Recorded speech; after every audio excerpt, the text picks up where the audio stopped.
Estaizu billah, innehu la yuhibbul mustakbirin. Innehu расында Алла Тағала la yuhibbu жақсы көрмейді, al mustakbirin тәкаппарларды жақсы көрмейді. Құран аятында расында Алла Тағала тәкаппарларды жақсы көрмейді дейді.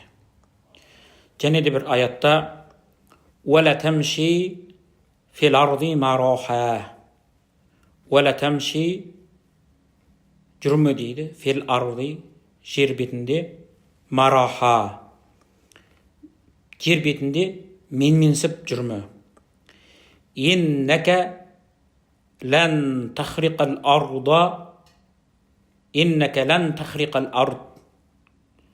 Расында дейді, сен лән тахриқал арда, еш қашанда жерді жаралмайсың.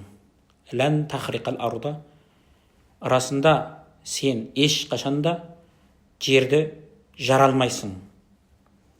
Уәлән табулғал жибала тула, еш қашанда тауларменен бірдей бола алмайсың деген аят Исра сүресінің 37-ші аяты. Пайғамбарымыз саллаллаху алейхи вассалам бір хадисінде кімде-кімнің жүрегінде тозаңның түйіріндей тәкаппарлық болатын болса, жәннатқа кірмейді деген. Тәкаппарлық үлкен дерт. Алла Тағала бүкіл дүниенің жаратушы, шебер, хикметпен жаратқан. Алла Тағала біреуге орасан күш берсе, біреуге дарын берді, біреудің қабілетін жақсы қылып жаратты. Адамзатты алуан түрлі қылып жаратты. Енді осы Алла Тағаланың берген бір артықшылығын, Алланың берген бір сыйын дұрыс пайдалануымыз керек. Мәселені біреуден білімді болдым деп мақтануға, немесе мал дәулетім көп деп мастануға болмайды. Тәкаппарлық иблистің істеген күнәсі. Алла Тағала Адам алейхиссаламды жаратып, періштелерге адамға сәжде етуге бұйырады. Сол кезде иблис сәжде етуден бас тартты. Себебі тәкаппарлық еді. Ол жайлы Құранда былай дейді: وَإِذْ قُلْنَا لِلْمَلَائِكَةِ اسْجُدُوا, біз сол кезде айттық дейді, لِلْمَلَائِكَةِ اسْجُدُوا, періштелерге сәжде қылыңдар деп айттық. Или Адама, Адам алейхиссаламға сәжде қылыңдар деп айттық. فَسَجَدُوا, сәжде қылды дейді. Періштелердің барлығы қайтты, сәжде қылды. Илля иблис, тек қана иблис бас тартты, сәжде қылудан бас тартты. Аба уастакбара, бас тартып, және де тәкаппарланды.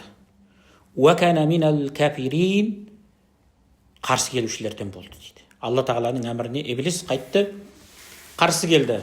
Қарсы келу себебі тәкаппарлық. Иблис айтты: мен оттан жаратылғам, адамнан бұрын. Ал адам топырақтан жаратылған.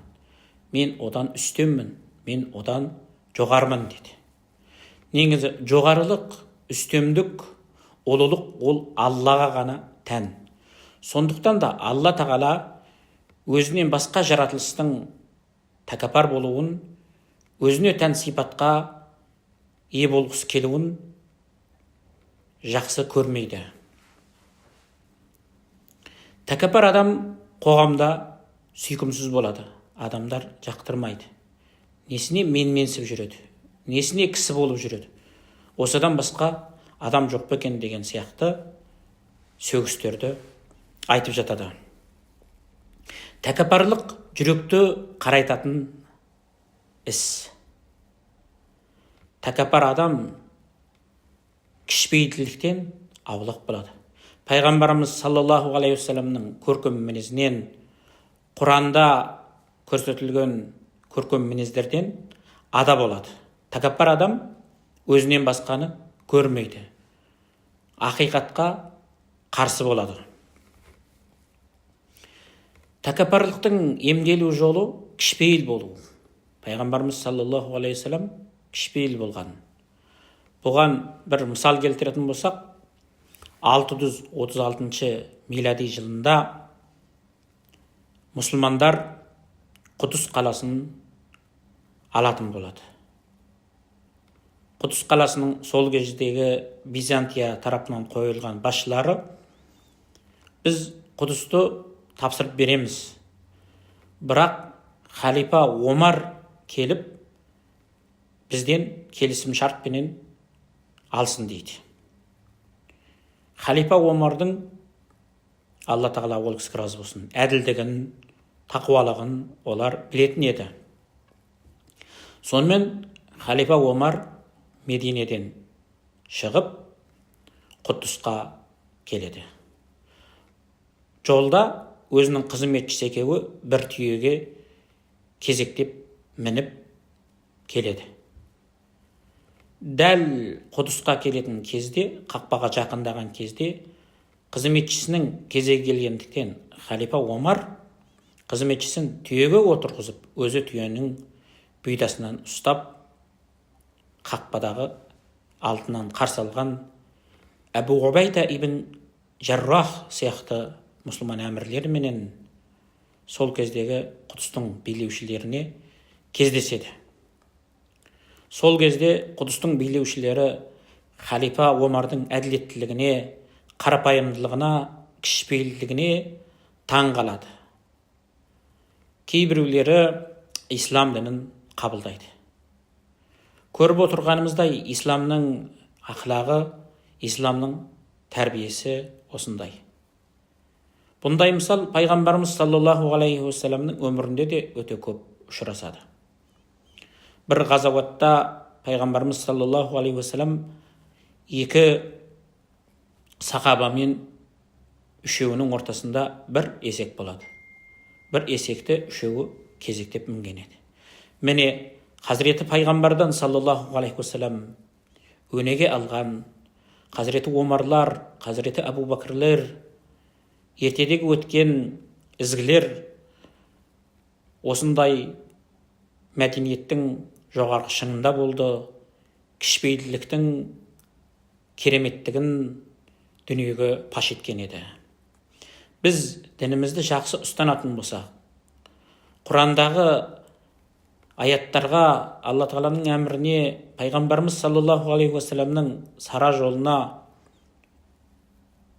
мойын сұнатын болсақ, негізге алатын болсақ, онда тәкаппарлық дертінен аулақ боламыз, кішіпейіл, қарапайым боламыз,